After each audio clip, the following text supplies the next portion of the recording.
सूत्रांनी दिलेल्या माहितीनुसार नरेंद्र मोदींच्या कॅबिनेटमधली काही नावं निश्चित झाली आहेत। अरुण जेटलींकडे अर्थ मंत्रालय दिले जाणार आहे, तर राजनाथ सिंग यांच्याकडे गृह खाते दिले जाणार आहे। महाराष्ट्रासाठी आनंदाची बाब म्हणजे नितीन गडकरी यांच्याकडे दळणवळण खाते दिले जाणार आहे।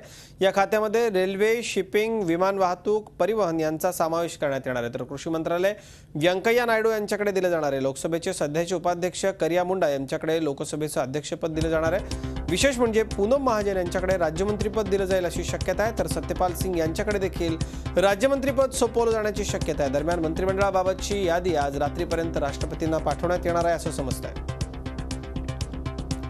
कोणती खाती मिळणार कोणाकोणाला, काय नेमके अंदाज आहेत आपले पाहूयात आपण बघतोय राजनाथ सिंग, अरुण जेटली आणि नितीन गडकरी। सिंगांना गृह, जेटलींना अर्थ आणि गडकरींना दळणवळण, यात रेल्वे, शिपिंग या सगळ्याचा समावेश आहे।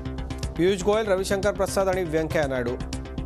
गोयल यांना वाणिज्य, प्रसाद यांना कायदा, तर नायडूंना कृषी खाते देण्यात येईल अशी शक्यता आहे।